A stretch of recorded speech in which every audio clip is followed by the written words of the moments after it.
সংসারের যে কত কাজকর্ম থাকে সেটাই বাপের বাড়িতে এসেই বুঝতে পারছি। সো হ্যালো এভরিওয়ান, কেমন আছো তোমরা সবাই? আশা করি অনেক ভালো আছো, আর তোমাদের ভালোবাসায় আমিও অনেক ভালো আছি।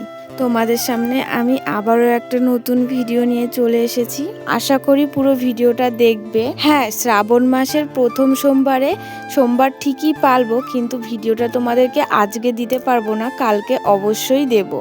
আর কেন বললাম সংসারের কাজ, কারণ শ্বশুরবাড়িতে অনেক ব্যস্ততার মধ্যে থাকি, এখানে সেই ব্যস্ততাটাই নেই। আর তোমাদের কাছে না আমার একটা কথা জানানোর আছে, যে তোমরা কে কোথা থেকে আমার ভিডিওটা দেখো, প্লিজ একটু আমাকে কমেন্ট করে জানালে না আমার খুব ভালো হয়, যে আমার ভিডিও কোথা থেকে দেখে। তো তোমরা না প্লিজ আমাকে একটু জানিও, তাহলে আমার খুব ভালো হয়। আর হ্যাঁ, তোমাদের সাথে আমার আর একটা কথাও আছে, তোমরা সবাই আমার ভিডিও চুপি চুপি দেখে চলে যাও, কেউ একটা লাইক করো না।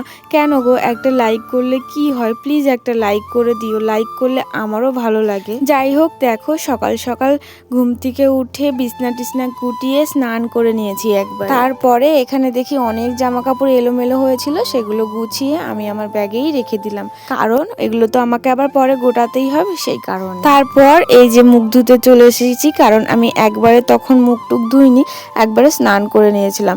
তারপরে এই যে এখন মুখটা ধুয়ে নিচ্ছি, এরপর চলে যাব ফুল তুলতে।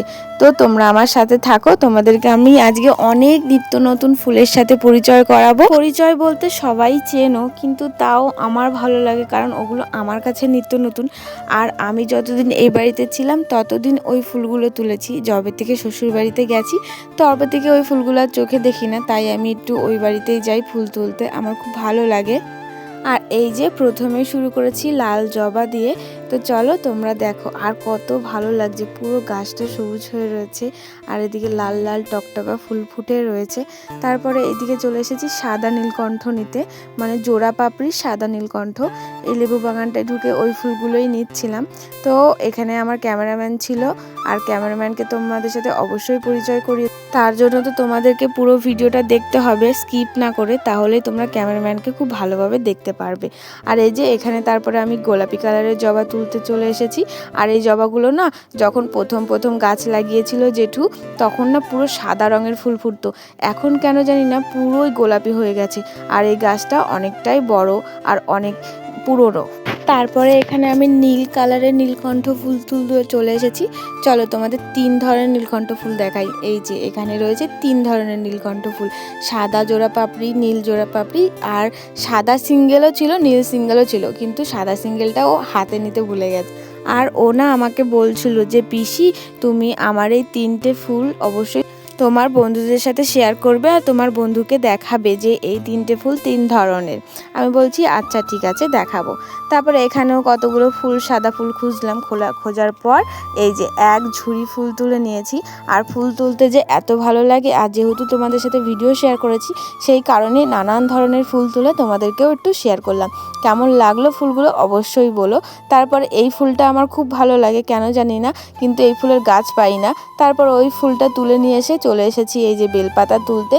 আর আজকে যেহেতু বাড়িতে পঞ্চমী পুজো হবে, সেই কারণে বেলপাতা তুলতে এসেছি। হ্যাঁ, বুঝতে পারছি ভিডিওটা একটু লেটে হয়ে গেছে, কিন্তু ভিডিওটা তোমাদেরকে অবশ্যই শেয়ার করলাম।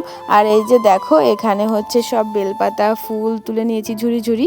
আর ইনি হচ্ছে আমার ক্যামেরাম্যান। তো তোমাদেরকে অবশ্যই বললাম আমার ক্যামেরাম্যানের সাথে তোমাদের পরিচয় করিয়ে দেবো। আর ইনি হচ্ছে সেই ক্যামেরাম্যান, উনি এতক্ষণ ধরে আমার এত সুন্দর সুন্দর ভিডিও বানিয়ে দিয়েছে। আর এখনকার বাচ্চারা খুবই সুন্দর সুন্দর ভিডিও বানায়, কিন্তু এটা সত্যি কথা মানতে হবে। তারপর দেখো একবারে জেঠু চলে এসেছিলো, পুজো দিতে বসে পড়েছে জেঠু। চলো পুজো দেওয়ার ভিডিওটা তোমাদের সাথে শেয়ার করি, আর পুজো দেওয়ার ভিডিওটা তোমরা দেখো।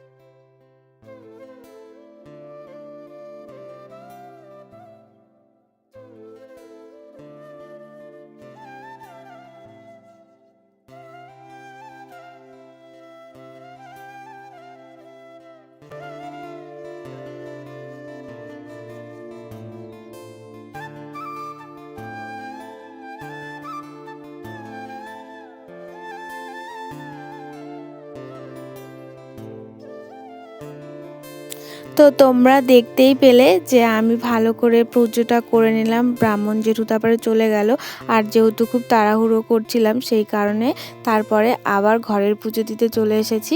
তারপর পুজো দেওয়া কমপ্লিট হয়ে যাওয়ার পর তারপর এখানে আবার আমি জামা কাপড়গুলো সব ভাঁজ করে গুছিয়ে রেখে দিলাম।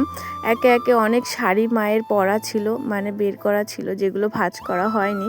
তোমরাই দেখো এখানে কটা শাড়ি আমি ভাঁজ করে রাখলাম। তোমরা একটু প্লিজ কমেন্ট করে বলো তো আমি এখানে কটা শাড়ি ভাঁজ করে রেখেছি। আর আজকে যে আমি কতবার নাইটি চেঞ্জ করেছি সে আমি জানি, তোমরা আমার ভিডিও দেখলে অবশ্যই বুঝতে পারবে।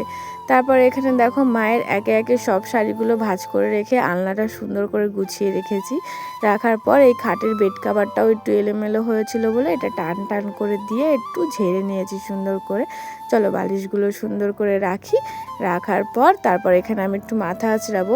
তাই ভাবছিলাম যে মাথা আঁচড়াবো কি আঁচড়াবো না, আঁচড়ানোর ভাবনা চিন্তা নিয়েছিলাম। তারা ভাবছি ধুর থাক আঁচড়াবো না, ভিজা চুল, একটু সিঁদুর পরে কাটিয়ে দিয়েছি।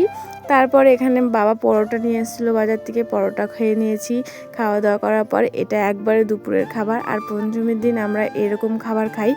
এরকম বলতে বোঝাচ্ছি যে হলুদ ছাড়া তরকারি হবে, তেলও হচ্ছে কোনো রকম ওই খাবারের উপরেই দিয়ে দিতে হবে আর কি, কড়াইয়ে ফোড়ন দিয়ে রান্না ওগুলো হবে না। আর সেদ্ধ তরকারি সব কিছু নিরামিষ। আর আজকে আমাদের বাড়িতে হয়েছে আলু সেদ্ধ, কুমড়ো সেদ্ধ, পটল সেদ্ধ আর আলু দিয়ে পটল দিয়ে মটরের ডাল। তো এগুলোই রান্না হয়েছে আর সবই সাদা। হয়তো তরকারিগুলো একটু হলুদ লাগছে কিন্তু ওগুলো হলুদ না, ক্যামেরার জন্য লাগছে।